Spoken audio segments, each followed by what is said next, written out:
Hey everyone, in today's video we are going to find out the differences between the performance of Core Watercolor with its Aquazol binder versus other brands that use gum arabic. Most brands use gum arabic as their binder. This is made from acacia trees, so this is a natural binder. Core Watercolor, on the other hand, uses this binder called Aquazol, which is a water-soluble polymer. So this is a synthetic binder. Both Aquazol and gum arabic are very transparent. Gum arabic may have a slight yellow tint to it, but when diluted to use in watercolor like this, it's considered transparent.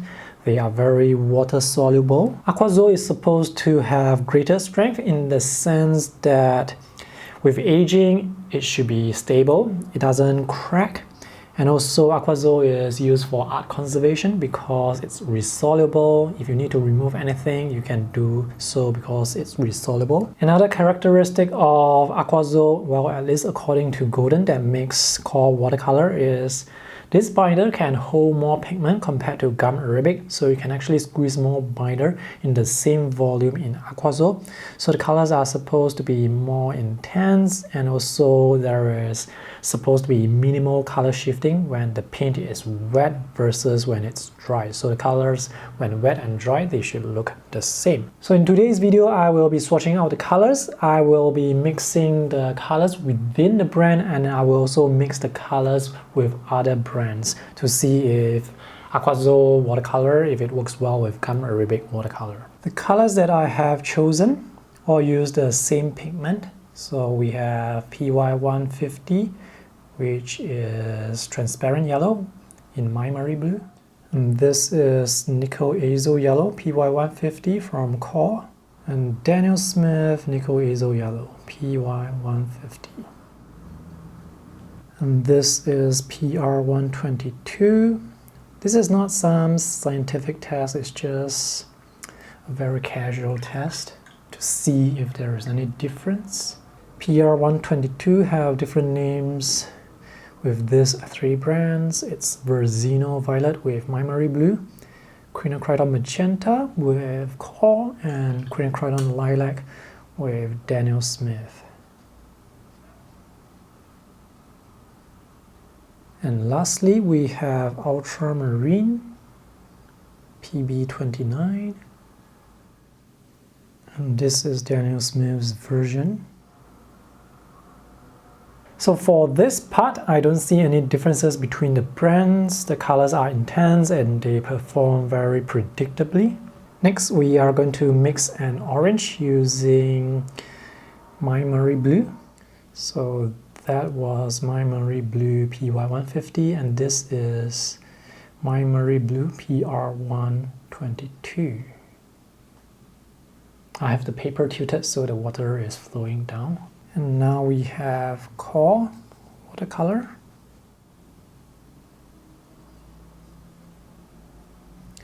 Performs very similarly to MaimeriBlu. And lastly, Daniel Smith.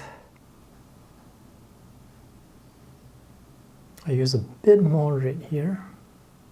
To save some time, I have already gone ahead with all the color mixes. So for this column here, these were mixed with MaimeriBlu, and this with Core Watercolor, and these are from Daniel Smith. From what I can see, the differences are not very significant. The color mixes are very vibrant. The color blends here appear to be a bit smoother compared to Daniel Smith, but I think that's just my technique. Color blends with Daniel Smith usually are very smooth, so my technique is a bit off here for this column. Here's a closer look at the mixes created without mixing the brands. So this is MaimeriBlu, Core, and Daniel Smith.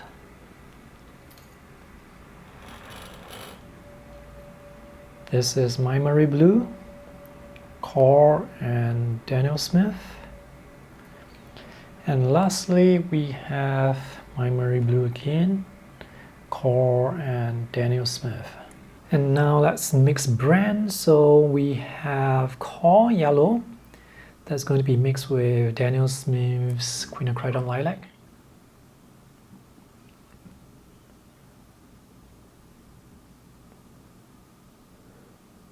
And this is Core Yellow mixed with MaimeriBlu's Vizino Violet.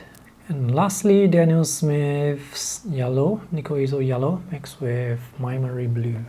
And now let's mix a green, this time with Core Yellow and Daniel Smith's Blue.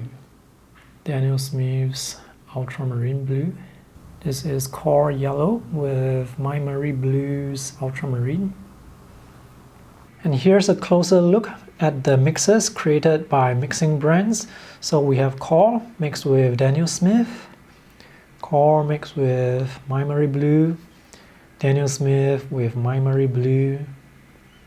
The color blends here seem to be softer, but this is Aquazol with gum arabic.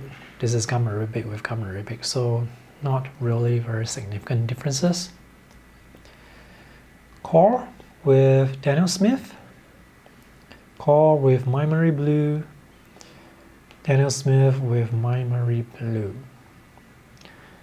And lastly, Core with Daniel Smith, Core with MaimeriBlu, Daniel Smith with MaimeriBlu.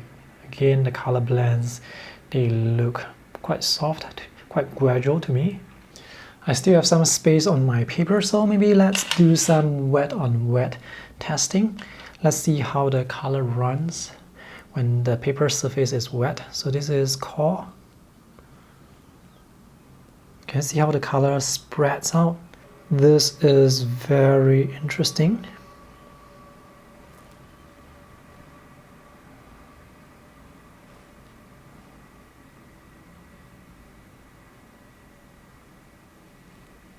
Let's see what happens when we add yellow.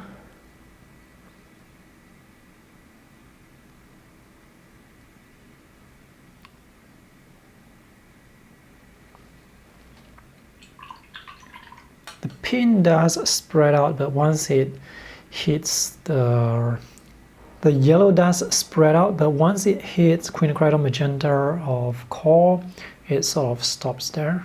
There are some color blends though. And now let's have Daniel Smith's quinacridone lilac. So notice the color here, it didn't explode out like Core watercolor. The paper is flat, so the colors, they don't move as much right now.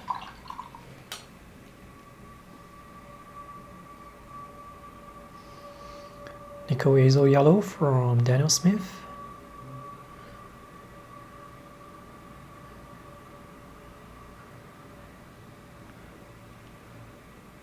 And lastly, MaimeriBlu. Oh, MaimeriBlu seems to run quite fast as well. This is very interesting.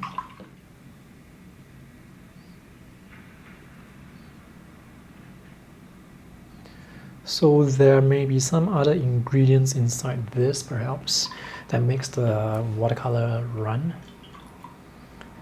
Because the binder in Daniel Smith and in Maimeri both are gum arabic. This is how the wet on wet looks when dry. This is MaimeriBlu. And in the center here we have Daniel Smith and Core. So when Core dries, you can see the edges, there is some sort of blooming effect. Not as much with Daniel Smith and MaimeriBlu. So when you dab Core watercolor onto a wet surface, this may be what you get. When you mix it properly, you can still get smooth blends. And now lastly, I want to see if I can pick up the color. So I have some wet tissue here that I'm going to scrub at a corner. This seems quite permanent. And next, let's do it for MaimeriBlu. I was able to lift up a tiny bit of paint, but this is, I'll consider, quite permanent as well. And lastly, Daniel Smith. This is quite permanent. I can lift up a bit of paint, but this is pretty permanent. Anyway, whether the color can be lifted or not, it really depends on the pigment that is used. Some colors are more staining, more permanent on paper and are impossible to lift off. Those colors are great for glazing because once it's dry, when you apply the second layer, you don't want the first layer to move in any way. The ability to lift color is not specific to brand but to the paint. If I were to remove the labels and the brands from all the swatches, I won't be able to tell which brand is which. All the colors, all the mixes, they look very vibrant. And when mixing, they perform quite predictably, quite consistently.